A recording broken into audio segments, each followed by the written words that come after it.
Hi, Dustin here again. Welcome to, what shall we call this? Adze finishing, Adze work, subtitle, reading grain. Just give me a minute to finish this up and roll this over, and then we'll talk about it.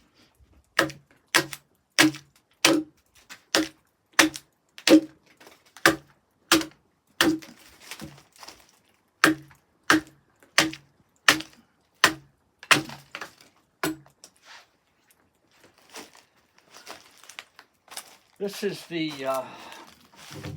the end of a job. This is going to be the second of a pair of outdoor hand-hewn roofed gazebos to put your charcoal grill under, and they're being made by a friend of mine. They'll both be for sale. If you want one, let me know and I'll hook you up with him. Okay, step one is figure out where is the top of the tree and where is the bottom of the tree, because limbs all reach up and the grain of the tree comes out to support the limb. Knots, of course, are what's left of limbs. And if you're hewing up the tree, that is, if you're standing with your butt at the top of the tree and hewing upward, the knots hew better because you're hewing out of the grain of the knot. But the grain always comes. We'll talk about that later. Step one is scoring. And it's just for pretty. This is this is a decorative art, which is a nicer way of saying we're basically faking hand-hewn beams. I'm good at it, having hewn a lot of logs, and people like to see score marks. It's just a matter of pretty. As far as hand-hewn beams are, some of the best of them don't have any score marks because the guys were so good they didn't go too deep. But that's beside the point. I use score marks, and I'll be right back.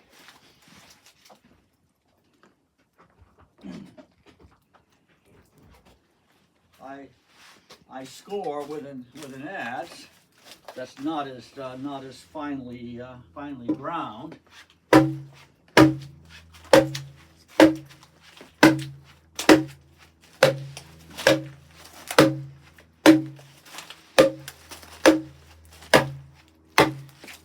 Now, when I score a log, I tend to score on the knots, just to get them out of the way and make it easier to take out the chips. But I'm not taking out chips here.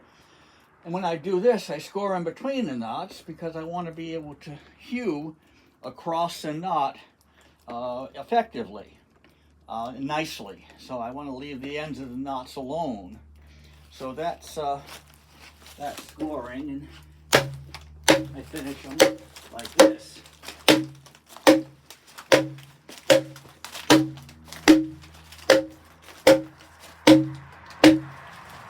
Okay, so we're all scored.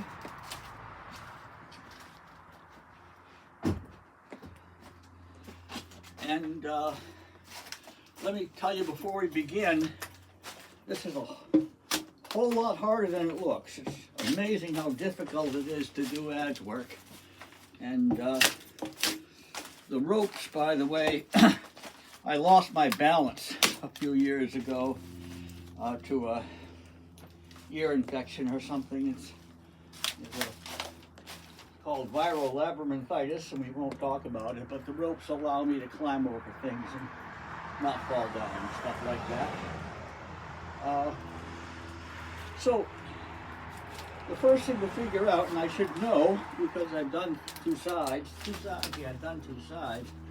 is which way the tree goes. It's easy enough to tell. These knots usually have an angle to them, looks to me like that's the top of the tree. So I'm just going to test it with a knot. You see, let's take a look at this knot here. Can you see this grain here very close? You can see the grain coming up here, and it's coming out here, and you can see the grain coming out here. So you can't hew into the grain. You have to hew out of the grain. So you have to hew towards the knot, always towards the knot. So let's give it a try. That's the top of the tree. I'm going to turn around here, but stay close to me if you can. Let's just test this knot, see? Okay, this knot should hew smoothly. That's not bad. So I'm going to guess the top of the tree is behind me.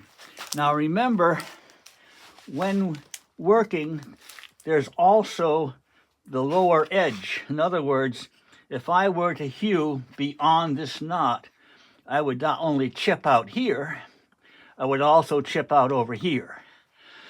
So you got to be kind of cognizant, like here's a knot, okay? That knot affects some grain, so if I don't see that knot, I could get in trouble. So I'm going to hew towards that knot. Okay, there we are. I'm not going to hew any farther than that. If I do, I would split out. So, well, let's start. We're back here. So let's start back here, or at the top of the tree. And we're going to hew the edge. It's nice to hew the edge this way. And I'm going to split out here. You can see mine splitting out here. But it's the end. Here you can see the grain coming out. So this is a fairly safe place to hew.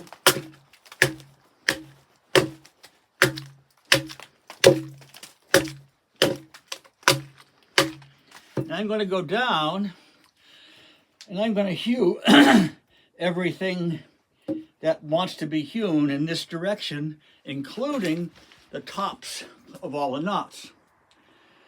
Then I'll turn around, I'll sweep it off, I'll turn around and hew back the other way, again, towards the knots, stopping at the knots.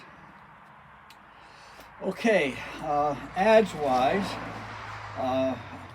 I'm real good at this, and my opinion is that there's not a single adze that works in the whole world except this one, so, for me. So that's how tricky adze work is. And the rule I'm going to lay on you right now is always blame your tool. If you have trouble hewing, go get yourself another adze. Grind it up and set it down and get it all working right and try it. And if you don't have any good luck, try it again. But always blame your tool. Looking at the adze, you see I've added a pound to it. I had that done at the local welding place. They're nice, very nice about it. And this is a shipwright's adze. That pin on the back is used for driving down metal. Every time a ship came into port, it had to be refitted to bring a different material away. That's the way coastwise shipping worked. The schooners, you carried lumber south and coal north or something like that. And so these guys had to work around lots of nails, and that's what that was, for driving nails down below so you could adze above them and not chip your adze. And this is, I broke it one time, and I've had this since I was 14. I paid $3 for it at the flea market. This is a wire wrap. I broke it one time. And this stuff here is very interesting. I call it plastic snot tape. They call it nano tape, I think. And it's clear, but it doesn't stay clear very long. As you can see, it makes a terrific grip. These gloves, Kinko Hydro Flector, are your cheapest form, about $9, your cheapest form of cushioned gloves. They aren't intended to be cushioned, they're intended to be warm, which they're not particularly, but neither are they particularly waterproof, but you can get them at the local barn store, farm supply store, and it's a lot cheaper than buying special cushiony things from tool catalogs that cost a lot. So is that all we need to know here? Is there anything more we need to know here? Don't be upset if you don't have luck at this. I've tried to teach a lot of people to do this and mostly failed. So it's about the hardest thing in the world to do. I have a screw right here. It's a sheetrock screw with a piece of tubing on it. I got my beginning in woodworking at model airplanes, so there's lots of neoprene tubing around, and that I can hook that over a finger, and it gives me the height's really important, and the angle's really important, and I can do this. I tend to keep this elbow tight against my body. You can see my right elbow is tight into my body and stabilizes things. But the angle is extremely delicate. It's also, of course, got to be sharp. Let's find out. Okay, this is getting bad here. I probably don't want to hew this direction anymore. I'm going to move up. I'm looking at this knot, and you can see another one on the corner here. So I can't hew here. This whole section probably has to be hewn that way. And I'm going to hew to that tiny knot. All right, now if I hew beyond that knot, I'm going to get in trouble. So watch this. Oh, not too bad. The score actually helped me. All right, well, that wasn't a good demonstration. Okay, here's a knot here. We hew into it. We hew the knot. We stop, and this is starting to split out, you see. See that? That's a split out. You have to hew towards each knot. Here I can see, I can't hew this way. You can see the grain rising here. It comes up here. If you can see this grain, and it comes up here to that knot. Here it comes up to that knot. So I can hew here. Hear that sound? That's splitting out. I can tell by the feel of it and the sound.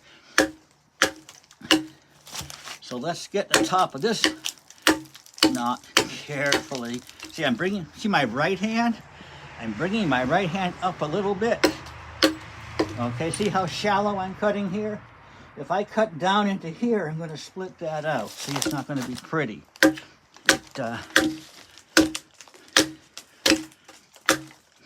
Good workmanship is a natural pleasure to a human being. Oh, see, you can't go beyond here. See, you can't go beyond here. You may have heard that. Again, I heard that. The sound. Okay, we're going to get the top. My right hand is tucking harder into my chest here to get a shallower cut. That's about as far as I want to go there. Okay. And now I can see the grain rising up here. It's a lot like a stream. If you've ever paddled a canoe or handled a sailboat, it's very similar to canoeing and sailing. So let me just sweep this off. It looks like we're going to go back the other way a little bit. Are we ready for time? Are we okay? So let me just sweep this off. When you get to the door, you can't sweep too much because it'll go out the door. So you want to keep the chips in the barn. So now we're in good shape here. It's asking, you look at this grain, see? It's asking, you see how it's like a stream running, a knot's like a rock in a stream, put it that way. You can see where I stopped there. I'm going to take the end off of here, which I would do regardless of direction, just because it's hard to aim at the end of a piece. And now, we're not going to hew. Good. We're not going to hew going to come up against my right hand. I'm left-handed, of course. I'm probably doing this backwards. You guys have mostly watched my famous video from tree to beam. It's right here on my channel, and it has a gazillion views where I hew a beam using my axe backwards. That's called axe backwards.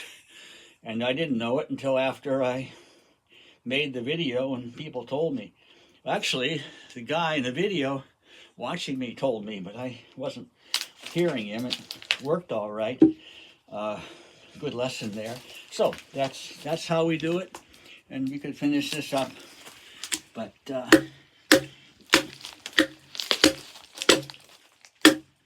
it's not as easy. Ooh, beautiful. It's not as easy as it looks, and don't feel bad if you have bad luck trying to do it.